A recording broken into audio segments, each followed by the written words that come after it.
محترم بزرگوں، بھائیوں، بہنوں، سورۃ الفتح میں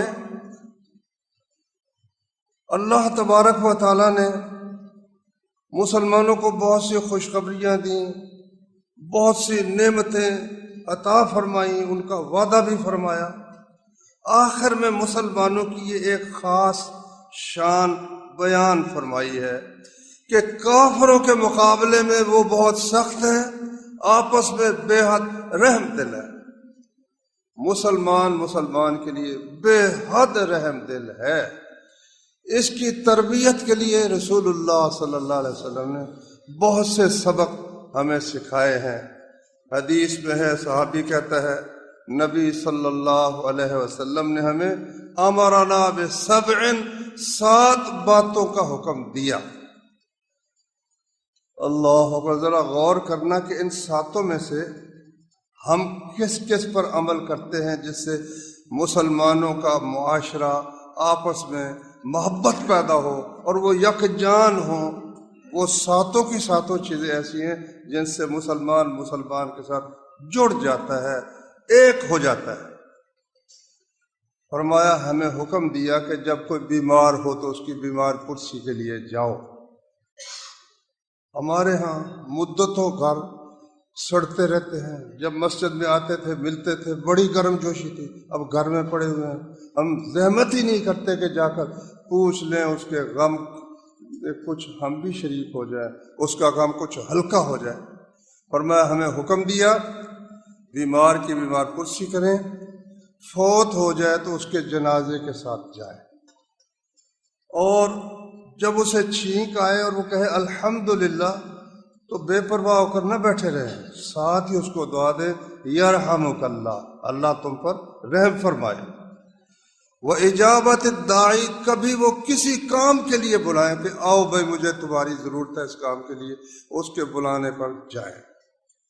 وَإِفْشَاءِ السَّلَامِ، کوئی مسلم ہم اسے جانتے ہیں یا نہیں جانتے، سب کو سلام عام طور پر کرتے جائیں۔ وَنَصْرِ الْمَظْلُومِ، کسی پر اگر ظلم ہو جائے تو ہم اس کی مدد کریں۔ وَإِبْرَارِ الْمُقْسِمِ، کوئی بھائی اگر اصرار کے ساتھ کوئی کام کہتا ہے بھائی یہ ضرور ہی کرو، حتیٰ کہ قسم ڈال دیتا ہے، قسم ہے تمہیں اللہ کی میرا یہ کام کر دو، تو کر دیا کرو۔ اگر کوئی رکاوٹ نہیں ہے، کوئی ایسی خطرناک غلط بات نہیں، تو اس کی قسم پوری کر دیا۔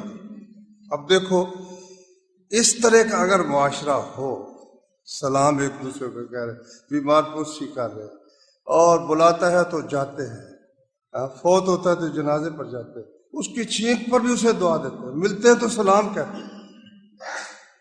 اور فرمایا رسول اللہ صلی اللہ علیہ وسلم نے، ما من امرئ، کوئی بھی بندہ ہو، یخذل امرئا مسلما، کسی مسلمان کو ضرورت ہے کسی مقام پر کہ اس کی مدد کی جائے، اس کی عزت خراب کی جا رہی ہے، بے آبروئی اس کی جا رہی ہے، اور یہ بندہ اب اس کی مدد کچھ کر سکتا ہے پھر نہیں کرتا۔ فرمایا نبی صلی اللہ علیہ وسلم نے،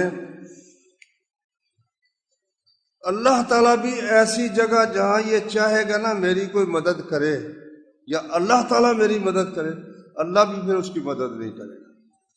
تو نے جب اپنے مسلم بھائی کی مدد نہیں کی تو میں تیری مدد کیسے کروں؟ مسند احمد کی حدیث ہے۔ اور اسی طرح سے اگر کوئی آدمی کسی مسلم بھائی کی مدد کرے جہاں اس کی عزت کا نقصان ہو رہا ہو یا اس کی جان کا نقصان ہو رہا ہو، تو اللہ تعالیٰ بھی ایسے مقام پر اس کی مدد کرے گا جہاں وہ چاہے گا کہ کوئی میری مدد کرے، اللہ تعالیٰ اس کی مدد فرمائے۔ اور فرمایا رسول اللہ صلی اللہ علیہ وسلم نے، المسلم اخو المسلم، مسلم مسلم کا بھائی ہے، لا یسلمہ، لا یخذلہ ولا یسلمہ، نہ تو اس کی مدد چھوڑتا ہے نہ اسے دشمن کے سپرد کر دیتا ہے، بھائی جو چاہے دشمن کرتا رہے، مجھے اس سے کیا غرض ہے۔ مسلمان مسلمان کے ساتھ ایسا نہیں کرتا۔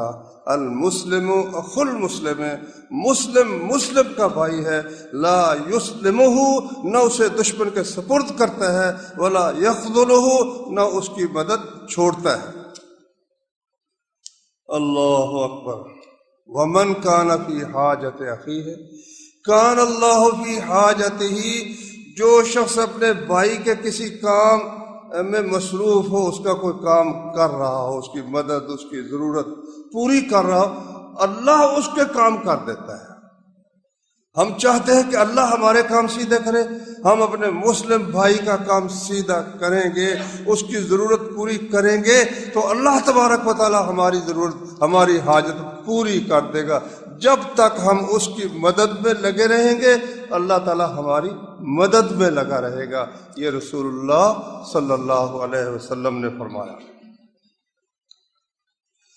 وَمَنْ فَرَّجَ عَنْ مُسْلِمٍ كُرْبَةً،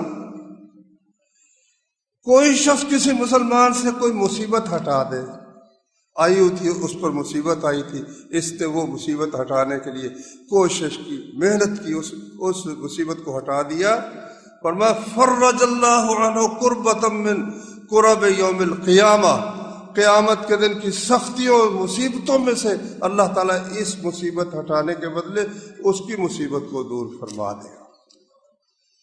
اللہ اکبر۔ آخر میں فرمایا ومن ستر مسلما سترہ اللہ یوم القیامہ، جو کسی مسلمان کے عیبوں پر پردہ ڈال دے گا، اللہ تعالیٰ قیامت کے دن اس کے عیبوں کے اوپر پردہ ڈال دے گا۔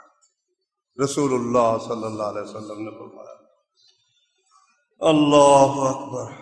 ایک حدیث ہے، فرمایا نبی کریم صلی اللہ علیہ وسلم نے تری المسلمین فی توادہم وتناصرہم وتعاطفہم، مسلمانوں کو تم دیکھو گے ایک دوسرے پر رحم کرنے میں، ایک دوسرے پر شفقت کرنے میں، ایک دوسرے کی نصرت اور مدد کرنے میں، کل بنیان، ایک دیوار کی مانند کہ یشد بعضہ بعضا، اس دیوار کی ہر اینٹ دوسری اینٹ کے ساتھ مل کر اسے قوت بخشتی ہے، طاقت بخشتی ہے۔ وہ سب مسلمان اکٹھے ہو کر تو یکجان ہو جاتے ہیں۔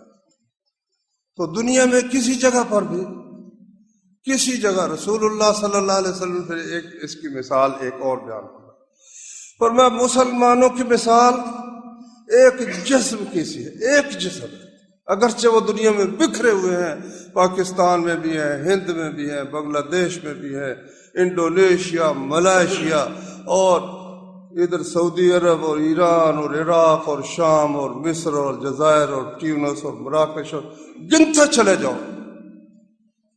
فرمایا کل جسد الواحد ہے، یہ ایک جسم ہے، ایک جسم ہے۔ رسول اللہ صلی اللہ علیہ وسلم اذا اشتکا عضو منہ تداعی لہ سائر الجسد بالسہر والحمى، جسم کے ایک حصے کو اگر تکلیف ہو، پاؤں میں کانٹا چبھ گیا ہے، سارا جسم رات بھر نہیں سوتا۔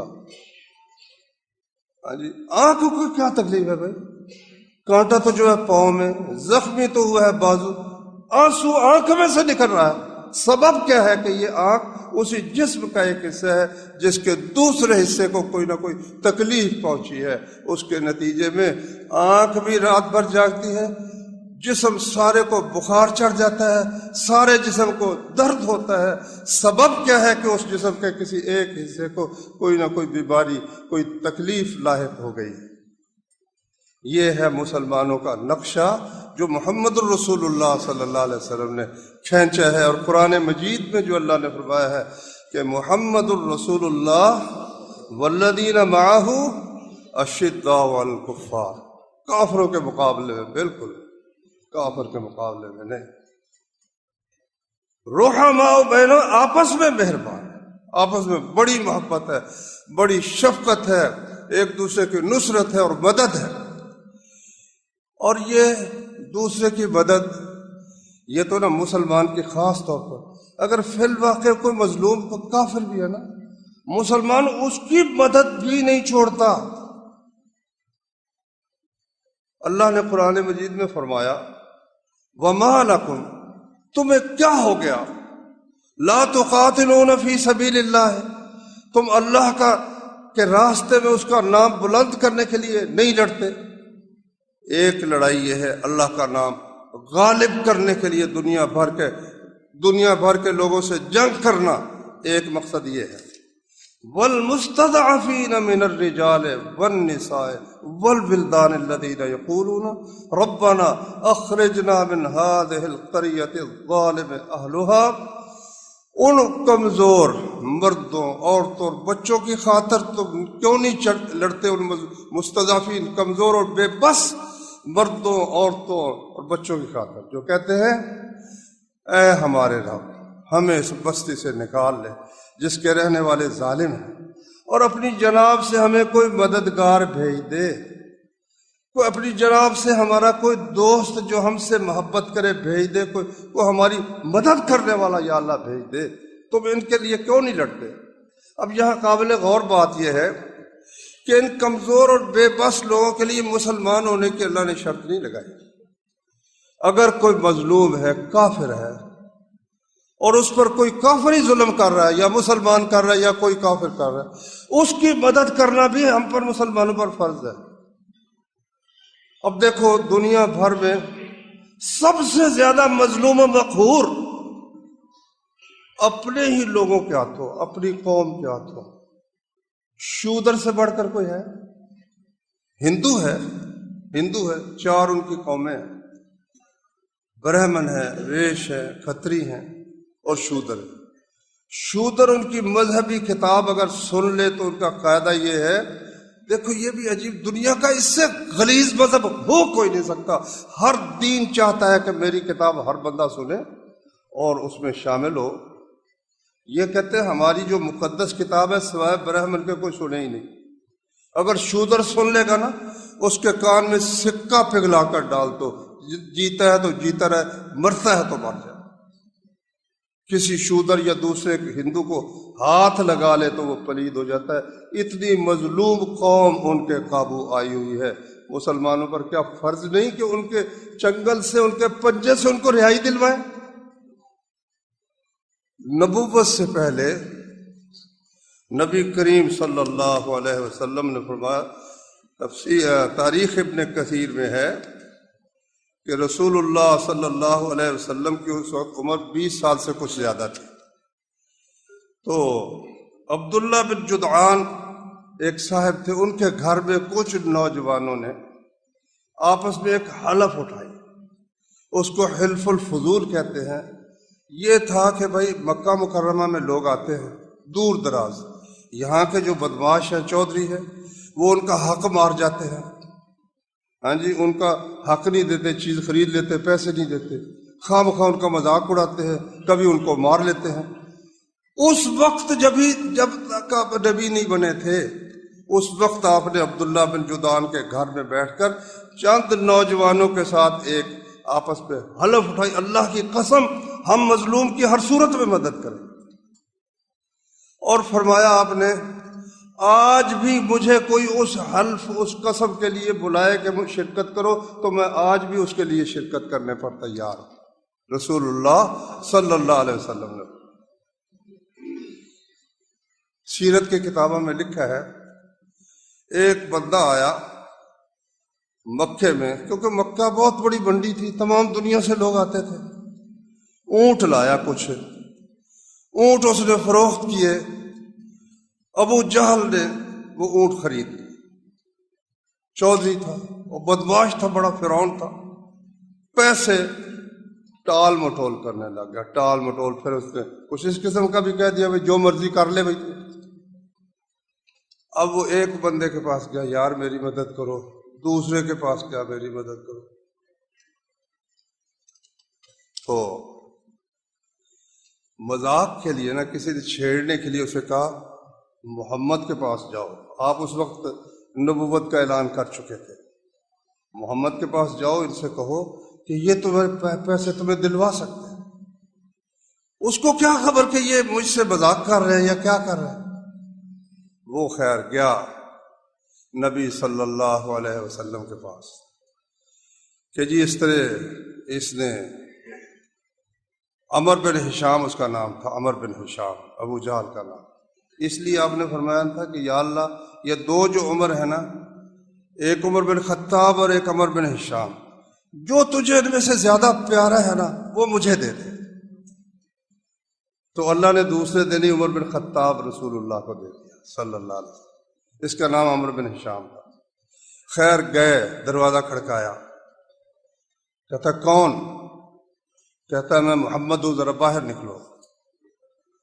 اب بڑا ویسے پاٹے خان تھا، لیکن سیرت کی کتابوں میں لکھا ہے کہ نکلا نا، رنگ چہرے پر خون کا قطرہ نظر نہیں آتا، پیلا رنگ اور ڈرا ہوا۔ ہاں جی کیا بات ہے؟ فرمایا بھی اس کا تم نے اونٹ لیے ہیں تو دو پیسے دو نا۔ کہتا جی میں ابھی دیتا ہوں۔ اندر گیا، آ کر پیسے دے دیے، واپس گیا، اور جو نے بھیجا تھا وہ انتظار میں تھے بھی کیا ہوتا ہے۔ ہاں سناؤ۔